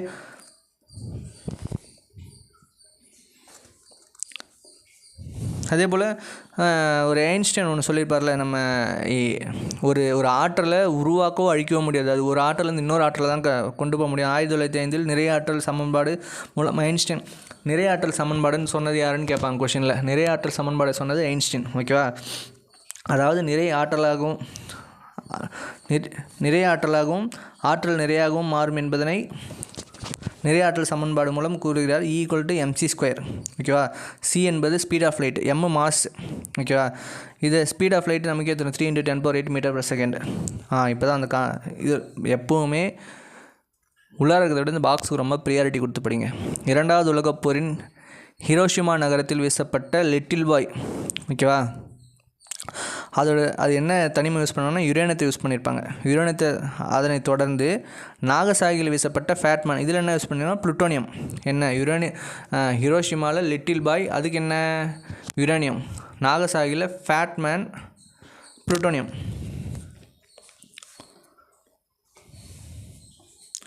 இப்போ அந்த அணுக்கரு பிளவு எப்படி வேணால் நடந்துடும். அணுக்கரு பிளவுக்கு ரூம் டெம்பரேச்சரே போதும். அணுக்கரு இணையணும்னா அதுக்கு 10⁻7 to 10⁻9 கெல்வின் தேவைப்படும். ஓகேவா? என்ற மிக உயர்ந்த வெப்பநிலையிலும் உயர் அழுத்தத்திலும் மட்டுமே அணுக்கரு இணைவு நடைபெறும். அதாவது இந்நிலையில் ஹைட்ரஜன் அணுவின் உட்கருவுகள் ஒன்றோடு ஒன்று அருகருகே சென்று அணுக்கரு இணைவு நடைபெறும். அதனால் இதனை வெப்ப அணுக்கரு இணைவு என்று அழைக்கப்படுகிறது. ஹீட் நியூக்ளியர் ஃபியூஷன் சொல்கிறாங்க.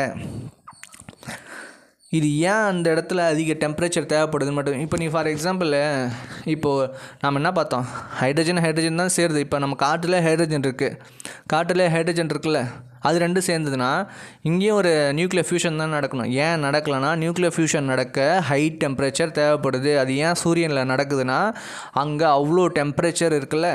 இருங்க, நான் உள்ளார படித்து காட்டுறேன். லேசான 2 அணுவின் உட்கரு இணைவதே அணுக்கரு இணைவு எனப்படும். இதில் உள்ள 2 அணுக்கருக்களுக்கும் நேர்மின் சுமை கொண்டிருப்பதால் நம்ம படிச்சிருக்கல ரெண்டுமே. இப்போ ஹைட்ரஜனில் ரெண்டுமே பாசிட்டிவாக, ரெண்டுமே நேர்மின் சுமை இருக்கிறதுனால ரிப்பல் ஆகும், தன்னை விட்டு ஒன்றுக்கு ஒன்று விலகும். அந்த விலகிற விசையை ஓவர் கம் பண்ணுறதுக்காக தான் ஹை டெம்பரேச்சர் அங்கே தேவைப்படுது. நேர்மின் சுமை கொண்டிருப்பதால் நிலைமின்னியல் கவர்ச்சி விசையின் காரணமாக அவை அருகே வரும்போது ஒத்த மின்னூட்டத்தின் விலகு விசை ஏற்படும். உயர் வெப்பநிலை, அதாவது 10⁻7 to 10⁻9 கெல்வின் என்ற அளவில் மட்டுமே காரணமாக உருவாகும் அணுக்கருவின் இயக்காற்றல் இந்த விலக்கு விசையானது தவிர்க்கப்படுகிறது. இப்போ அவ்வளோ டெம்பரேச்சர் வர்றதுனால தான் அந்த ரிப்பல்ஷன் ஃபோர்ஸ், அந்த விலக்கு விசை தவிர்க்கப்படுகிறது. நெக்ஸ்ட்டு ஸ்டார்ஸை பற்றி கொடுத்துருப்பாங்க, அதை பற்றி நமக்கு எதுவும் வேணாம். ஹைட்ரஜன் குண்டு பற்றி கொடுத்துருப்பாங்க. அது ஹைட்ரஜன் குண்டுனா என்ன, நியூக்ளியர் ஃபியூஷன். மொத்தம் நியூக்ளியர் ஃபிஷனுக்கு 2ங்க, நியூக்ளியர் ஃபியூஷனுக்கு 2ங்க. நியூக்ளியர் ஃபிஷனுக்கு அந்த நியூக்ளியர் ரியாக்டர் அணுக்கரு உலையும் ஆட்டம் பாம்பும். நியூக்ளியர் ஃபியூஷனுக்கு சன்னும் ஹைட்ரஜன் பாம்பும். நெக்ஸ்ட்டு இப்போ நியூக்ளியர் ஃபிஷனுக்கு ஃபியூஷனுக்கு அவங்களே வித்தியாசம் கொடுத்துட்டு பாருங்க. ஃபஸ்ட்டு ஃபிஷனு அணுக்கரு பிளவு. கனமான அணுக்கருக்கள் பிளவுற்ற லேசான அணுக்கருக்களாக மாறும் நிகழ்வு அணுக்கரு பிளவு என்று அழைக்கப்படுது. இதில்னா 2 லேசான தனிமம் ஒன்றா சேர்ந்து பல்ஜாக வரும். ஓகேவா? இது ரூம் டெம்பரேச்சரில் நடந்தும் இதுக்கு ஹை டெம்பரேச்சர் தேவைப்படும். 10⁻7 to 10⁻9 கெல்வின். ஓகே, இது ஆல்ஃபா பீட்டா காமா கதிர்களை வெளியிடும். இது என்னென்னா ஆல்ஃபா கதிர்கள் மற்றும் பாசிட்டான் மற்றும் நியூட்ரினோக்கள் அதை வெளியிடும். ஓகே, அணுக்கரு பிளவு காமா கதிர்களை வெளியிடுவதால் இவை மனித ஜீன்களை தூண்டி மரபியல் மாற்றத்தை உண்டாக்கி, இதுதாங்க ரொம்ப ரொம்ப ரொம்ப தப்பானது. இந்த அணுக்கரு நியூக்ளியர் ஃபிஷன் இருக்குல்ல, அதனால தான் இந்த நியூக்ளியர் ரியாக்டர் வைக்கக்குள்ள கூடங்குளத்தெல்லாம் சண்டை போட்டாங்க. எல்லாமே அந்த போராட்டம் பண்ணாங்க. கூடங்குளம் போராட்டம்லாம் ஒரு ஹிஸ்ட்ரி இருக்கும் பாருங்கள். ஜீனில் போய் மாற்றத்தை உண்டாகும். இது என்னென்னா நியூக்ளியர் ஃபியூஷனால் ஒன்றுமே இல்லை. ஹீட் அண்ட் அந்த சடனாக ப்ரொடியூஸ் ஆகிற ஹீட்டு லைட் மட்டும்தான் அங்கே ஒரு எஃபெக்ட்டு. ஓகேவா?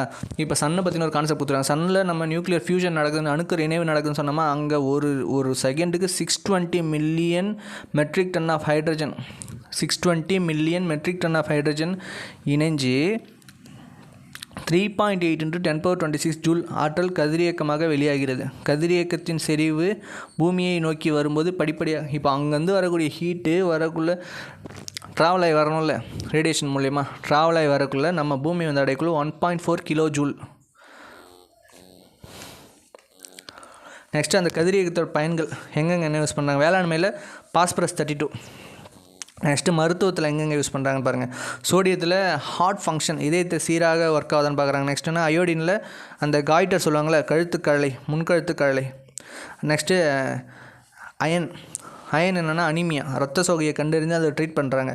அடுத்தது என்ன? Phosphorus 32 skin diseases, not a skin cancer, தோல் நோய் தான். தோல் புற்றுநோய்க்கு அடுத்தது வேறு வரும். இதெல்லாம் எல்லாமே நீங்கள் கன்ஃபியூஸ் பண்ணிப்பீங்க. பாஸ்பரஸ் 32ன்றது தோல் நோய் சிகிச்சைக்கு மட்டும்தான், தோல் புற்றுநோய் இல்லை. தோல் புற்றுநோய்க்கு 2 இருப்பாங்க, கோபாலும் தங்கமும் வருவாங்க. கோபால் தங்கத்தை எடுத்துன்னு வந்து தோல் புற்றுநோயை ட்ரீட்மெண்ட் பண்ணுவோம், ஞாபகம் வச்சுக்கோங்க. கோபால் 60, கோல்டு 198.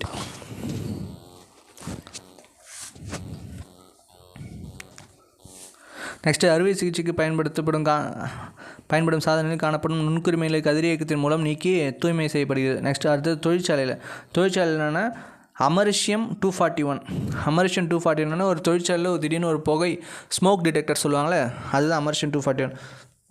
இது கலிஃபோர்னியன் 252 வெடிபொருள்.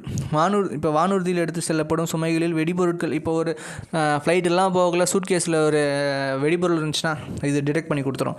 அடுத்தது தொல்லியல் ஆய்வு தான் ரொம்ப ரொம்ப ரொம்ப ரொம்ப முக்கியமானது. C14 கார்பன் 14 இருக்குல்ல, கார்பன் 14 இதை வச்சு தான் நம்ம இப்போ கீழடி அகழ்வாய்வுலாம் பண்ணுறாங்களா, கீழடி அகழ்வாய்வு, அப்புறம் நிறைய இடத்துல பண்ணுற ஆர்கியாலஜி ரிசர்ச்சுக்கெலாம் இது ரொம்ப ரொம்ப முக்கியம். அதில் அடிஷ்னலாக ஒரு டேட்டா ஒன்று சொல்கிறேன். அதை கண்டுபிடிச்சவர் யாருன்னா லிபி, LIBBY, லிபி. இப்போ நம்ம இப்போ மேலே சொன்னோடனே இவங்களே ஒரு டேட்டா கண்டுபிடிச்சி வச்சுக்கிறாங்க பார்த்தீங்களா. நம்ம பூமியோட வயது 4.54 × 10⁻9, 45 கோடியே 40 லட்சம். ஓகே, நெக்ஸ்ட்டு பாதுகாப்பு வழிமுறைகள். இப்போது இந்த ரேடியேஷன்லாம் வருதுன்னு கண்டுபிடிச்சிட்டோம். அதனால் நம்மளை எப்படி பாதுகாத்துக்கிறோம்? அனுமதிக்கப்பட்ட அளவு, நம்ம உடம்புலன்னு ஒரு அனுமதிக்கப்பட்ட அளவு இருக்குது. என்னென்னா 20 மில்லி சிவரெட் அப்படின்னு ஒரு யூனிட்டில் சொல்கிறாங்க. இதனை ரான்ஸ்டன் முறையில் சொல்ல 100 மில்லி ரான்ஸ்டன் நம்ம உடம்பு ஏற்றுக்கும். அதுவே 100 ரான்ஸ்டன் இருந்துச்சா பிளட் கேன்சர் வந்துடும். மொத்தம் 3 டேட்டா தாங்க கொடுத்துருக்காங்க, தெளிவாக படித்து வச்சுக்கோங்க. நம்ம உடம்பு ஏற்றுக்கொள்ளக்கூடிய அளவு என்னென்னா 100 மில்லி ரான்ஸ்டன். இதுவே 100 ரான்ஸ்டன் இருந்ததுன்னா பிளட் கேன்சர் வரும். 600 ரான்ஸ்டன்னா டைரக்ட் டெத்து தான். புரியுதுங்களா? 100 மில்லி ரான்ஸ்டன் நம்ம பாடி அக்செப்ட் பண்ணும். 100 ரான்ஸ்டன் பிளட் கேன்சர், 600 ரான்ஸ்டன் டெத்து. உள்ளாரெலாம் ரொம்ப டெப்த்தாக படித்து டைம் வேஸ்ட் பண்ணாதீங்க. இவ்வளோ நான் அவங்க டைம் வேஸ்ட் பண்ணியிருந்தாலும் என்னை மன்னிச்சிருங்க. ஓகே, அயனியாக்கம் கதிர்வீச்சின் அளவினை கண்டறியும் சாதனம் டோசிமீட்டர். இது தவிர உள்ளது வேணாம். இப்போ அந்த ரேடியேஷன்லாம் வருதில்ல, அந்த ரேடியேஷன்லாம் இந்த டோசிமீட்டரை போட்டு, இப்போ அந்த மாதிரி நியூக்ளியர் ரியாக்டரில் ஒர்க் பண்ணுறவங்களாம் என்ன பண்ணுவாங்கன்னா டோசிமீட்டர் பேட்ச் போட்டிருப்பாங்க. டோசிமீட்டர் பேட்ச் போட்டுட்டு தான் போய் ஒர்க் பண்ணுவாங்க. இவ்வளோ ரேடியேஷன் எமிட் ஆகுதுன்றதை கால்குலேட் பண்ணேன்.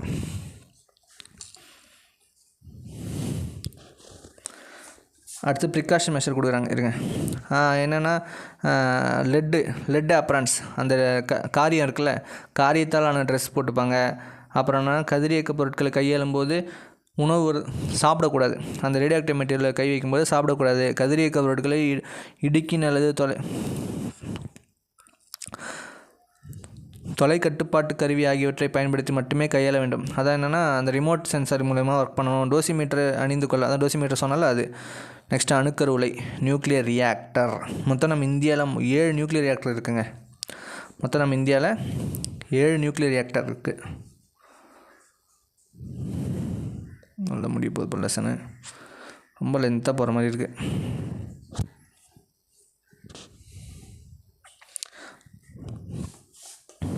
அணுக்கரு வழியில் என்னென்ன இருக்குன்னு மட்டும் பார்த்துலாம். ஃபஸ்ட்டு அது என்னென்னா ஃபியூல், எரிபொருள் இருக்குல்ல, அது யுரேனியம் 235. நெக்ஸ்ட்டு தனிப்பான் என்னென்னா அந்த நியூட்ரான் வருதில்ல, நியூட்ரான் இதை தணிக்கிறது. அடுத்து கட்டுப்படுத்துறது, நியூட்ரானை கட்டுப்படுத்துறது தான் குளிர்விப்பான். ப்ரொடியூஸ் ஆகிற ஹீட்டை குளிர்விக்கணும். தடுப்புச்சுவர், சுற்றி லெட்டு, அந்த காரியத்திலான சுவர் இருக்கும். நான் உள்ளார படிச்சு காட்டுறேன். எரிபொருள், பிளவுக்குட்படும் பொருளே எரிபொருள் எனப்படும்.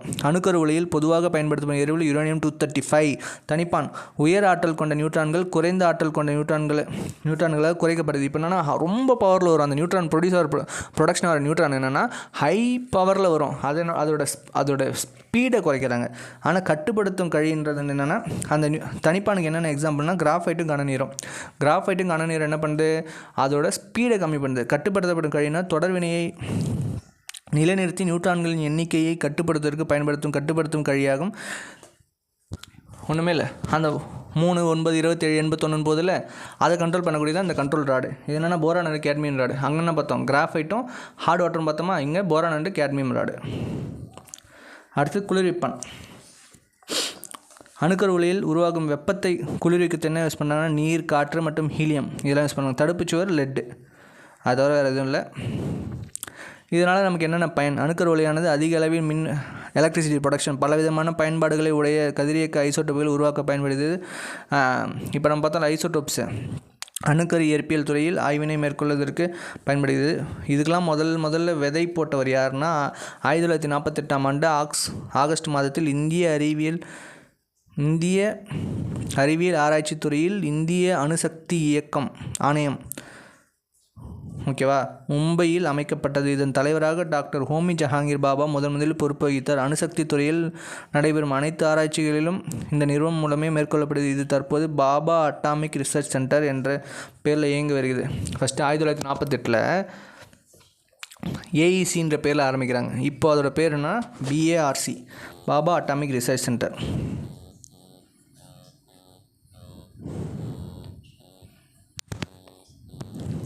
மோஸ்ட்டாக இந்தியாவில் 7 ஸ்டேட்டில் இருக்குது, ஓகேவா. அதே போல் இந்தியாவோட ஃபஸ்ட்டு எதுனா இந்த தாராப்பூர், மகாராஷ்டிராவில் இருக்கிற தாராப்பூர் அணுமின் நிலையம் இந்தியாவின் முதல் அணுமின் நிலையமாகும். அதை தொடர்ந்து மகாராஷ்டிரா, ராஜஸ்தான், குஜராத், யூபி, கர்நாடகா ஆகிய மாநிலங்களும் தலா ஒரு அணுமின் நிலையம். தமிழ்நாட்டில் மட்டும் 2 வச்சுக்கிறானுங்க, ஓகேவா. மற்றபடி அதுக்கு இருக்கிற பேரில் என்னென்னு கொடுத்துறாங்க, அதெல்லாம் தேவையில்லை. இங்கே நமக்கு முக்கியமான கொஷின் என்னென்னா கல்பாக்கத்தில் இருக்கிறதுக்கு பேர் என்னென்னா காமினி, அது மட்டும் தெரிஞ்சு வச்சுக்கோங்க. கல்பாக்கத்தில் இருக்கிறதுக்கு பேர் என்னென்னா காமினி. அவ்வளோதான், லெசன் முடிஞ்சிட்டு. நெக்ஸ்ட்டு நினைவில் கொள்கை பார்க்கலாமா. புறத்தூண்டலின்றி தன்னிச்சையாக நடைபெறும் கதிரியக்க உமிழ்வு இயற்கை கதிரியக்கம் என்று அழைக்கப்படுகிறது. முதல்ல அந்த விதை போட்டவர் யார், ஹென்ரி பெக்கரல். அந்த யுரேனியத்தை வச்சுட்டு போயிட்டு அந்த ஃபிலிமில் பட்டதுனால தான் இவ்வளோ கதையுமே ஆரம்பிச்சிது. கதிரியக்க பொருளானது ஒரு வினாடியில் வெளியேற்றப்படும் கதிரியக்க அளவு 3.7 × 10⁻10 டிசன்ட்ரிகேஷன் பர் செகண்ட்னா ஒரு கியூரின்னு சொல்லுவாங்க. ஒரு கியூரி எதுக்கு யூஸ் இல்லை, 226 கிராம் ஆஃப் ரேடியம். இது ஃபஸ்ட்டே பார்த்தோமா, ஒரு இடத்துல சொல்லியிருப்பாங்க பாருங்கள், ஒரு கியூரி 226 கிராம் ஆஃப் ரேடியம்க்கு ஈக்குவல், ஓகேவா. நெக்ஸ்ட்டு ரூதர்ஃபோர்ட்னா 10⁻6. அதே போல் கதிரியக்க எஸ்ஐ நான் பெக்கரல் அதான் கொடுத்துருக்காங்க. ஹீலியம் உட்கரு என்பது 2 புரோட்டான்கள் மற்றும் 2 நியூட்ரான்கள் கொண்ட ஆல்ஃபா துகள்களாகும். ஓகே, பீட்டா துகள்கள் என்பன எல்லா அணுக்களிலும், அதான் எலக்ட்ரான், பீட்டானா எலக்ட்ரான் தான். நிலைப்புத்தன்மையற்ற தாய் உட்கருவிலிருந்து ஆல்ஃபா துகளை உமிழ்ந்து நிலைப்புத்தன்மையுள்ள சேய் உட்கருவாக மாறும் அணுக்கரு சிதைவினை ஆல்ஃபா சிதைவு என்று அழைக்கப்படுகிறது. அதாவது நிலைப்புத்தன்மையற்ற அணுக்கரு தான், நிலைப்புத்தன்மையற்ற அந்த அணுக்கரு தான் நிலையான கருவாக மாறுறதுக்கு ஆல்ஃபா துகளை வெளியிடும். ஆல்ஃபா துகளை வெளியிட்டு தான் நிலையான இதுவாக மாறுது, ஓகே. அதே போல் பீட்டாவுமே அதே தான், காமா துகள்கள் எனப்படுவை ஃபோட்டான்கள். காமாவோட நிறைய தடவை சொல்லிட்டாங்க. காமாவோட இன்னொரு பேர் என்னன்னா ஃபோட்டான். அது எலக்ட்ரோ மேக்னட்டிக் வேவ்ஸ், மின்காந்த அலைகள். கனமான அணுக்கருக்கள் பிளவுற்ற 2 லேசான அணுக்கருக்களாக மாறும்போது அதிக அளவு ஆற்றல் வெளியாகும் நிகழ்வு அணுக்கரு பிளவு. அணுக்கரு பிளவுக்கு என்ன இது சொன்னேன்? 3.872 × 10⁻⁻12 ஜூல். 3.872 × 10⁻⁻12 ஜூல். அப்படியே கீழே பாருங்கள். அணுக்கரு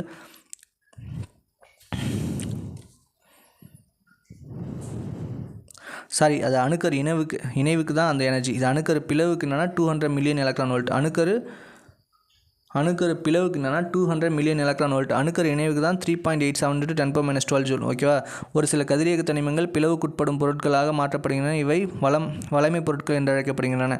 இப்போ பிளவுக்குட்படாத பொருட்கள் இருக்குல்ல, யுரேனியம் 238, புளுட்டோனியம் 239, தோரியம் 232, புளுட்டோனியம் 240. ஓகேவா? இதெல்லாம் பிளவுக்குட்படுத்த பொருள்லாம் மாற்றுவாங்க. ஓகேவா? என்னென்ன பார்ட்டிகள் மட்டும் ஞாபகம். கட்டுப்படுத்தப்பட்ட அணுக்கரு தொடர்வினையானது அணுக்கரு உலையில் நிலைநிறுத்தப்பட்ட கட்டுப்படுத்தப்பட்ட முறையில் ஆற்றலை வெளியிட பயன்படுகிறது.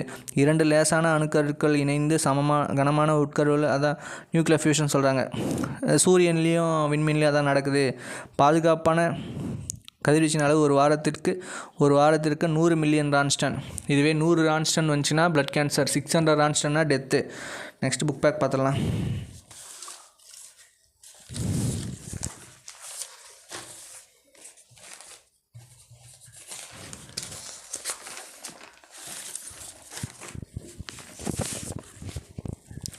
மனிதனால் உருவாக்கப்பட்ட கதிரியக்கம். செயற்கை.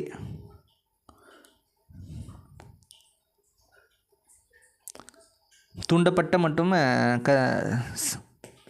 செயற்கை ரெண்டுமே வரும். D option, delta option.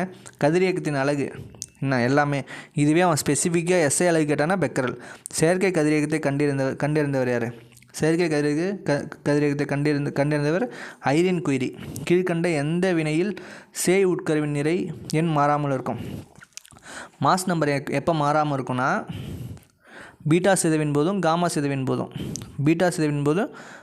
சிதைவின் போதும். அப்போது பி ஆப்ஷன். புற்றுநோய் சிகிச்சையில் பயன்படும் கதிரியக்க ஐசோடோப் இது. ஸ்கின் கேன்சர், அதான் கேன்சருக்கு என்ன சொன்னேன்? கோபால்ட்டு கோல்டு ரெண்டுமே வரும். இங்கே என்ன கொடுத்துருக்காங்க? Radio cobalt. காமா கதிர்கள் அபாயகரமானது. காரணம், அதுக்கு என்னென்ன காரணம்? ஜெனடிக் மரபியல் குறைபாடு உருவாக்குமா? காமா கதிரியக்கத்திலிருந்து நம்மை பாதுகாக்க என்ன யூஸ் பண்ணுறோம்? லெட்டு. காரியம். கீழ்கண்ட எந்த கூற்று சரியானவை? நான் சரியானது மட்டும் என்னென்னு சொல்கிறேன். ஆல்ஃபா துகளின் அயனியாக்கம் அதிகமாக இருக்கும். காமா துகளின் ஊடுருவும் திறமை அதிகமாக இருக்கும். நான் சொன்னால் ஆல்ஃபாவுக்கு அயனியாக்கம் அதிகமாக இருக்கும். ஆல்ஃபா, பீட்டா, காமா இதுதான் இறங்கு வரிசை.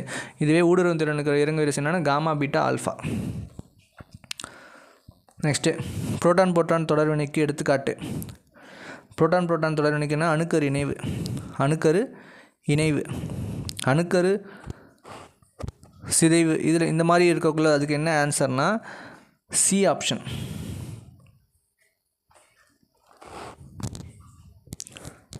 B option 8,4. B option 8,4. Kamini அணுக்கரு உலை அமைந்துள்ள இடம் கல்பாக்கம். நெக்ஸ்ட்டு 12வதுக்கு என்னென்னா பி ஆப்ஷன் பிராவோ.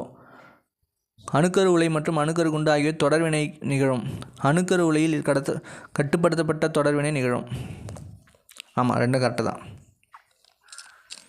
நெக்ஸ்ட் என்னென்னா ஒரு ரான்சன் என்னென்னா அதில் வேல்யூ என்னென்னா 2.58 × 10⁻⁴ டிசன்ட்ரிகேஷன் பர் செகண்ட். பாசிட்ரான் என்பது ஒரு அடிப்படை துகள். இரத்த சோகையை குணப்படுத்தும் இது என்னது? அயன் பார்த்தோமா? அது Fe59. ICRP என்பதன் விரிவாக்கம் international commission on radio biological production. ஐசிஆர்பியோட ஃபுல் ஃபார்ம் என்னன்னா international commission on radio biological and production. Next மனித உடலில் மேல் படுகின்ற கதிரியக்கத்தை அது எப்படி டோசிமீட்டர் அளப்பாங்க? 6க்கு என்னன்னா காமா அதிக ஊடுருவு திறன் பெற்றது. இதுக்கு என்ன ஆன்சர்னால் ஜெட்டுக்கு பீட்டா சிதைவு. 8க்கு என்னன்னா காமா சிதைவு. 9 ஒவ்வொரு அணுக்கரு இணைவு வினையிலும் வெளியேறும் சராசரி ஆற்றல் இணைந்தால் என்ன சராசரி அப்போ தான் அதை மாற்றி சொன்னால. இதுவே பிரிஞ்சா 200 மில்லியன் எலக்ட்ரான் வோல்ட் அணுக்கரு பிழைவில், இதுவே அணுக்கரு இணைவில் 3.814 × 10⁻12 ஜூல். அப்புறம் அணுக்கரு இணைவு இதுக்கு எவ்வளோ டெம்பரேச்சர் தேவைப்படும், 10⁻7 to 10⁻9 கெல்வின். நெக்ஸ்ட்டு வேளாண்க்கு பாஸ்பரஸ் 32 100 ரான்ஸ்டன் வந்தால் என்ன பிளட் கேன்சர். அடுத்தது இது பார்க்குமா பொறுத்துக்க. BARC Baba atomic research centre எங்கே இருக்குது, மும்பையில். அடுத்தது இந்தியாவின் முதல் அணுமின் நிலையம் எங்கே, மகாராஷ்டிரா தாராப்பூர். அடுத்தது இந்திரா ஐஜிசிஏஆர் அது எங்கே இருக்குது, கல்பாக்கம். இந்தியாவின் முதல் அணுக்கரு உலை அப்சரா. நல்லா பாருங்கள், அணுமின் நிலையம் தாராப்பூர், அணுக்கரு உலை அப்சரா. நல்லா கொஷின் புரியுதுங்களா. அணுமின் நிலையம் nuclear reactor, nuclear power station Tarapur. அணுக்கரு உலைனா அப்சரா. டிஃப்ரென்ஷியேட் பண்ணி படித்து வச்சுக்கோங்க. நெக்ஸ்ட்னா எரிபொருள் யுரேனியம் தனிப்பான். எரிபொருள் யுரேனியம் தனிப்பான் என்ன, கனநீர். ஓகேவா. குளிர்விப்பானா என்ன யூஸ் ஆகுது, குளிர்விப்பானா கேட்மியம் ராட்ஸ். ஓகேவா. தடுப்பறை லெட்டு காரியம். நெக்ஸ்ட்டு சோடிஃபஞ்சன் இடப்பெயர்ச்சி விதி. ஐரின் கியூரி என்ன பண்ணாங்க, செயற்கை கதிரியக்கம். ஹென்ரி பெக்கரல் இயற்கை கதிரியக்கம். ஆல்ஃபர்ட் எயின்ஸ்டீன் நிறைமாற்றல் சமன்பாடு E = mc². நெக்ஸ்ட்டு 4 கட்டுப்பாடற்ற தொடர்வினை. அதுக்கு எக்ஸாம்பிள் அணுகுண்டு. வளமை பொருட்கள் என்ன எக்ஸாம்பிள், உற்பத்தி உலை. கட்டுப்பாடான தொடர்வினை ஹைட்ரஜன் கட்டுப்பாடான தொடர்வினைனா அணுக்கரு உலை. இணைவினை என்னென்னா ஹைட்ரஜன் குண்டு. இன்னொரு இணைவினைக்கு என்ன எக்ஸாம்பிள், சன்னு. ஓகேவா. Fe59 என்ன, அயன் ஒரு நிமிஷம் இருங்க. அயன் எதுக்கு சார், ரத்த சோகைக்கு. அயோடின் எதுக்கு, தைராய்டுக்கு. சோடியம் 24 இதய செயல்பாடு. கார்பன் 14 படிவங்கள் வயது. ஓகே, நான் இங்கிலீஷ் மீடியம், அதனால தான் தமிழ் கொஞ்சம் அந்த டேர்ம்ஸ் வரல. வேறு ஏதாவது லெசன் நடத்தணுன்னா கமெண்ட்டில் சொல்லுங்கள், கண்டிப்பாக நான் டீச் பண்ணி போகிறேன். இன்னும் கொஞ்சம் இன்க்ரீஸ் பண்ணிக்கிறேன். இந்த சேஞ்சஸ்னால் கூட கமெண்ட்டில் சொல்லுங்கள். மறக்காமல் ஒரு லைக் போட்டு ஒரு சப்ஸ்கிரைப் பட்டன் போட்டு போயிடுங்க. Thank you for your support.